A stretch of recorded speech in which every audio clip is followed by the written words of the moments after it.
Welcome to the South Australian Drought Hub podcast, strengthening drought resilience for our farmers and regional communities. With the Bureau of Meteorology saying an El Niño is likely, many producers are focusing on how they can best prepare for dry times and potentially drought. G'day, I'm Drew Radford, and SA Drought Hub is focused on helping farmers with exactly this. Part of this includes work on improving Feedbase to better deal with drought. Leading the project is Dr. Matt Denton, Associate Professor of Agricultural Science at the University of Adelaide, and he joins me for this SA Drought Hub podcast. Matt, thanks for your time. Thanks very much. It's great to be here. Matt, your trial work is quite detailed to say the least. Can you give some broad brushstrokes of what it actually involves? So the key aspects of our Drought Hub work are to improve pasture systems in the good times so that that pasture feed can be conserved and can be used when drought conditions do arise, which inevitably they will do, particularly in our low rainfall and highly variable environments. So in that project, we're particularly focused on working in lower rainfall environments in the Murray-Mallee and on Upper Eyre Peninsula, and we also are working in the Barossa as well as a medium rainfall environment. What are some of the key things that you've been learning that can help farmers to try and drought-proof their livestock pasture systems? So one of the key aims of our project is to increase the length of the season in which pastures grow, and that's by management but also by choosing particular species. So we're testing different species. We're also particularly interested in improving the ground cover that pastures have so that we can protect the soil systems, particularly with fragile soils. That protection's particularly important, isn't it, in terms of making sure when things are dried up and everything's dead, it doesn't blow away. I know I'm stating the obvious there, but you've been looking at some interesting pasture options to help with that.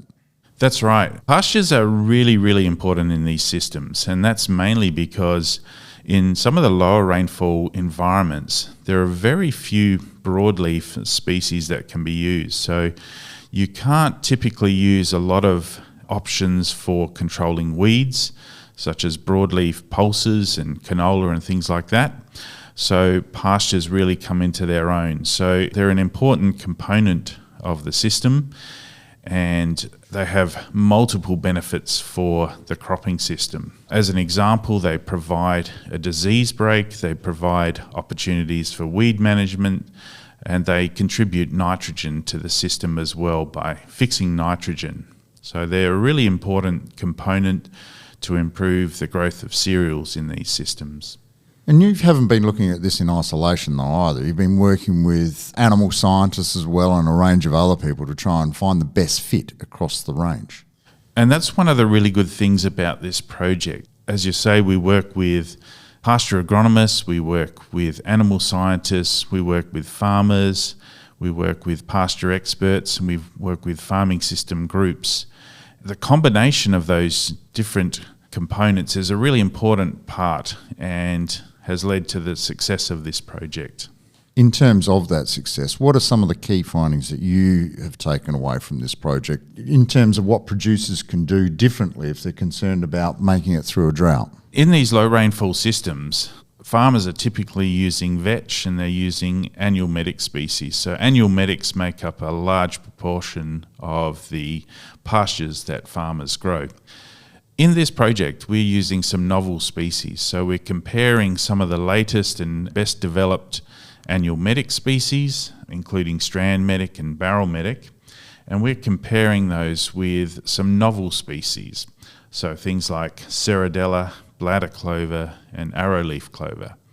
Now some of those species won't be so familiar to farmers, and some of the species have actually been developed for acidic sands, particularly in Western Australia where the sands are quite acidic, and we're testing them to see if they have a niche for the alkaline sandy soil systems of both the Murray-Mallee and Eyre Peninsula. Have you been impressed with what you've been seeing in the field? One of the things that has been really interesting is that we've done some experiments where we've mixed two different medic species and a Ceradella species, and we've found that they really segregate in terms of their adaptation to the soil. What I mean by that is that the Ceradella in these systems, they're typically dune swale systems where you've got sandy rises and you've got swales which have higher clay contents, and they also have higher limestone in the swales, higher calcium carbonate there. So what we've found is that the Ceradella performs really well on the sandy soils and is very well adapted to those, particularly where there's low calcium carbonate in the soil, whereas the medics tend to perform better on the swale and the mid-slopes. You mentioned there are a couple of different pasture types that you've been working with, and the limitation of a podcast is we don't have the pictures, but you've been showing me some great pictures there of actually dune and swale and Ceradella on the dune. The dune is green and healthy, and whatever's been traditionally run down in the swale is brown and dry. The evidence is in the picture to me. Absolutely. So what we've seen is that the Ceradella has performed particularly well on that sandy dune, and it's adapted to very sandy soils. We didn't know whether it would grow in a more alkaline environment, but we have found in neutral soils that it grows really well, whereas it is clearly not adapted to those swale systems which have higher clay contents and higher calcium carbonate or limestone contents.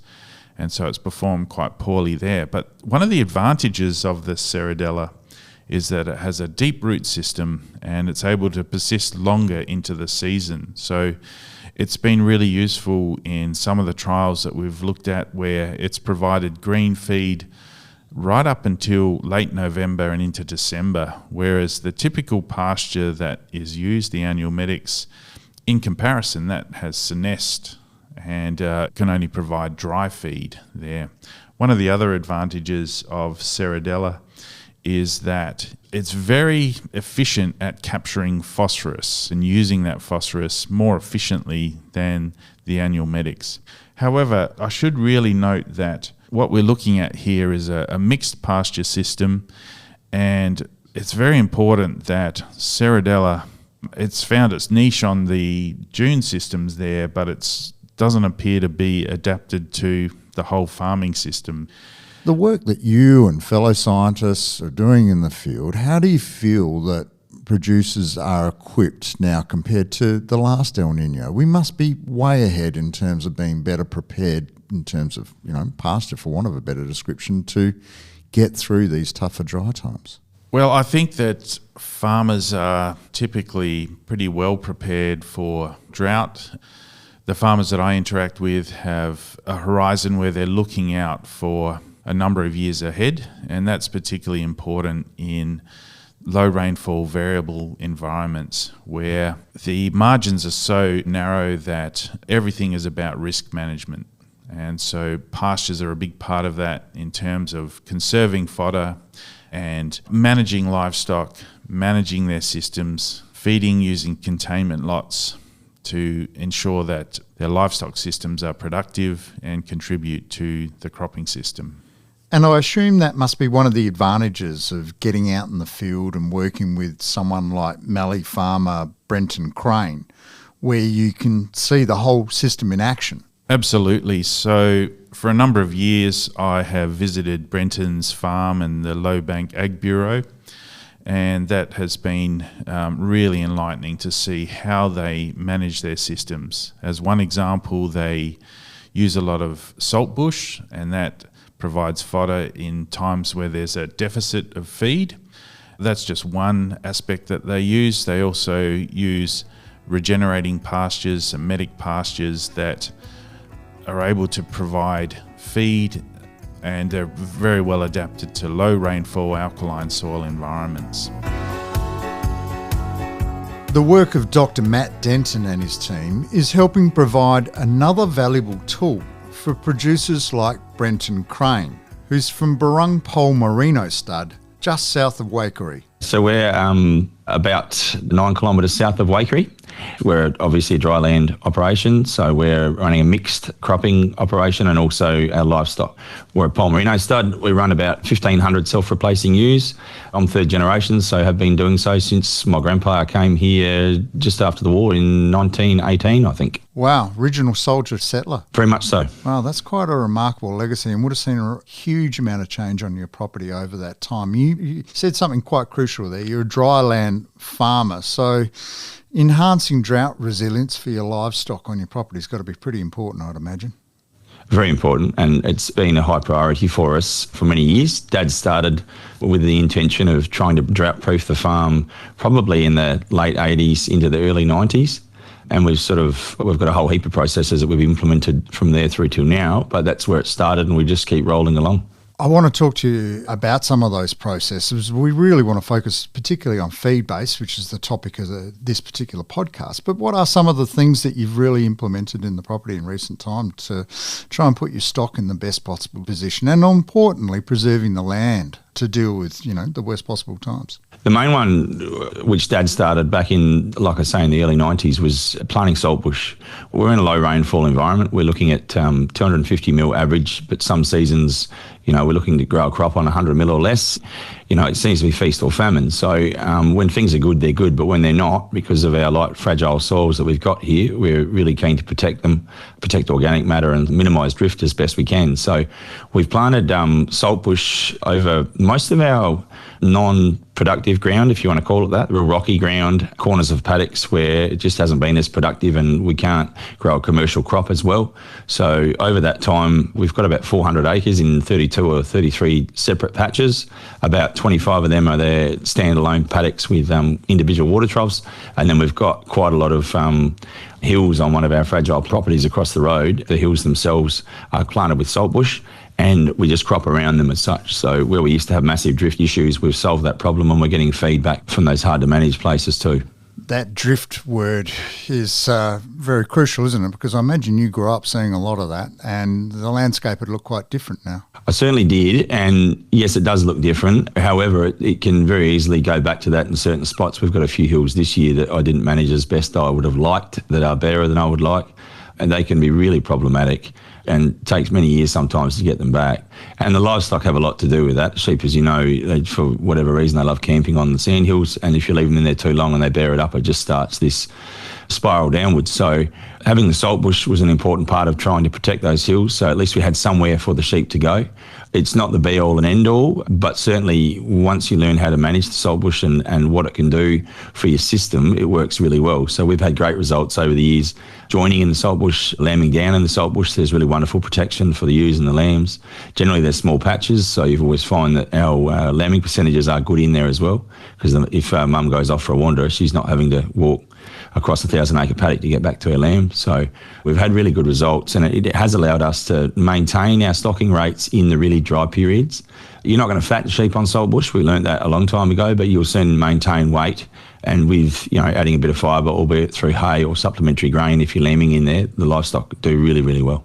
I liked your description of camping down on those dunes. So I assume there's other things on your property you've got to deal with that, like containment yards? Yeah, so coming out of 2018 and 2019 were pretty rotten for us.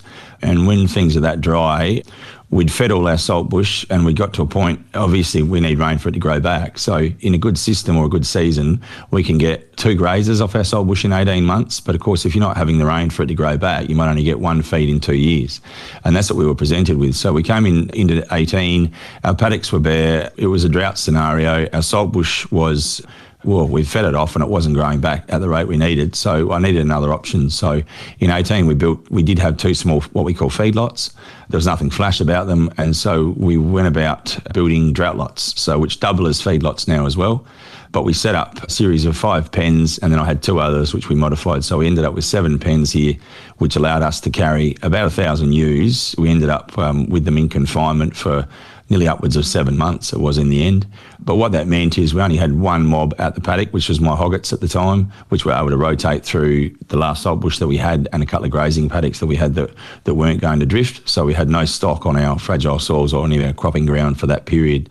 There's obviously a cost involved with one, building the facility, but two, the feeding. I believe we got it back the following year in 2020 with our yields having protected the organic matter, and the crops that we got back I was really wrapped with the quality and the quantity that we had in that year.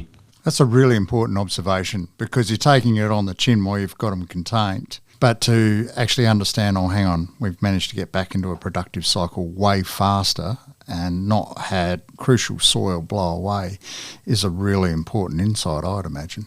Very much so. Also, I mean, the important thing for us was to maintain our stock. We're a Poll Merino stud, and we've spent many years to get the genetics of our stock where they are, and they're very valuable to us and what we do with our business plan and our breeding goals. So selling them wasn't an option for us at the time, so that's where we looked about locking them up to be able to maintain those numbers. So we're able to come through that dry period. We still had our same number of sheep. There was challenges, don't get me wrong, but when things turned, we were able to open the gate, back out the paddock, and away we go again. From what I understand as well, Brenton, you certainly look beyond your gate to try and find solutions, and you've been involved with Dr. Matt Denton from the University of Adelaide to try and find some new solutions and approaches. What's that involved with in terms of on your property and trying to increase your ability to cope with drought or drier times? What have you been doing? Yeah, so we've got a really good relationship through Matt and his organisation through our local Ag Bureau, our Low Bank Ag Bureau, which is a really proactive group of guys, which I'm part of. So it's not just me that's been involved, it's other farmers as well. But the last couple of years we've had a trial which Matt has facilitated, looking at different options for feeding. So we've got lots of medics on our place, and we've pushed our medic in our pasture phase. We grow vetch. So this is an extension of that. They've been looking at what else might work, what can we use in the lower rainfall zones here that could be an option. So they're looking at different varieties of medic that have got different traits. They've got Saradellas in there too, which grow on different soil types. So it's just exploring what options might be there for us to be able to maintain potentially a longer feed source during a feed gap or different times of the year. What have you found? I found it's interesting. Last year was a great year for them to start it. Obviously, with the spring that we had, about 180 odd mil for August and September, the trial boomed along and everything looked fantastic. The Saradellas look interesting, but they're, in my mind, limited for soil type. And everything that we try and do here is on try and simplify things. So we're not running ridiculous amounts of or different varieties of cereal. I'm not trying to complicate things with our pastures. We promote our medics. We use our vetch, a couple of varieties of wheat, a couple of varieties of barley, and simplify it that, you know, if we're growing a medic, it's across the whole paddock. For my mind, potentially could get problematic if we're looking to separate soil types and plant a bit here and a bit there. Certainly that may be the way to go, and we're looking at that space with the Saradella. But more than anything, the varieties of medic that they had last year really went well, and that's probably of more interest to me, because I can see once we get our seed base with our medics, it's just a lot easier to manage. And a lot cheaper, I should say, too, if we've got a decent seed bank in the soil. You know, it's free nitrogen, but we still got to inoculate every now and again, but it's free nitrogen, and it saves having to run the air seeder over a paddock as well. The impression I get, Brenton, is that even though you work with people like Matt and also your local ag group, that, yeah, you get this collective insight, but then it drills down to what your objectives are on your farm, and even in your case, the soil structures on your farm, because it's different from one side of the road to the other. Oh, very much so. And there's so many variables. And I mean, the biggest one in there would be the financial variable. Everyone's budget's different. Everyone can afford different things. You know, it's fine to say, let's go and lock our sheep up, but then there's got to be a lot of planning and feed budgeting that goes with that. If you're going to lock up 1,000 ewes for X amount of time at a minimum ration of, if they're carrying lambs for that period at the start, for instance, at 500 grams a day, you might need 200 tonne of barley. Have I got that? Have we got that stored? Do I need to buy that in? We're going to need 200 or 300 tonne of hay. Again, do I need to buy that in? Have I got that? So the feed budget's very important. You know, can I afford to buy that in? If not, well then, what do we then look at offloading some sheep? Everyone's scenario is very different, but it's driven, I think, by the starting point of protecting our soils and our paddocks. It goes around in a big circle. And that's number one, is to make sure that, you know, when we get out of a drought period, to get back into a cycle that's positive with soils that are ready to go, rather than, you know, being 10 years behind because everything's drifted away. Brenton, you mentioned cost. Can you give some insight as to what those costs entail? Once one works out what their goals are, how many sheep they're going to feed, how they're going to go about it, there's then processes like we work with a nutritionalist to be able to actually work the ration with what livestock we've got in the pens at that time. So, and then we've got a feed out cart that's got weigh scales on it, so we know exactly what we're feeding for that ration. So it takes all the guesswork out of it. But there isn't a one size fits all, but it's just a matter of once you understand what you're trying to achieve, the options are there, and it doesn't have to cost a fortune. Like the cost of building our pens, I think the initial cost was about $11,000. And then with a little bit of maintenance costs on that as we go through, but we've since expanded that as well. We're building another 5 pens, so I want to have the ability next dry phase that we go into, and I don't know when that is, to be able to lock up all our sheep if necessary, so we've got no livestock out the paddock. The trial work with Matt, is that ongoing, or are you taking what you've learnt and applying it into the future? Where's it go from here? It is ongoing. They had a trial in one section of a paddock last year, and we've got another one this year in another paddock. That's on our place. And then they've got a couple of 10-hectare trials that other Bureau members have facilitated with Matt, and then some other smaller ones as well. And I believe it's over 5 years, which I think is great because it gives us a good opportunity to see what happens over time. And also, even like the Saradellas, for instance, last year, what happens the following year? Is there seed in the ground? Has it regenerated? You know, once we throw stock over the paddock, do they walk the seed in? You know, rather than being, one season that looked great, what happens long term? It'll be really interesting to see how it plays out. Well, it will be really interesting to see how it plays out, and that long-term approach, plenty to be learnt yet, I would suggest. But for now, though, Brenton Kroehn, thank you so much for joining us for this SA Drought Hub podcast. No problems at all, Drew. Thanks very much. And that concludes this podcast. You'll find more podcasts on the SA Drought Hub website at sadroughthub.com.au. The South Australian Drought Resilience Adoption and Innovation Hub is one of 8 hubs established across the nation through the Australian Government's Future Drought Fund. The SA Drought Hub is an exciting initiative which brings together a dynamic network of primary producers, industry groups, researchers, government agencies, universities, agribusinesses, farming systems groups, traditional owners and others to work towards a common vision to strengthen the drought resilience and preparedness of farms and regional communities in SA. Led by the University of Adelaide in partnership with the Department of Primary Industries and Regions South Australia, the Hub is responsible for driving the extension of existing knowledge and practices to build drought resilience in primary production systems.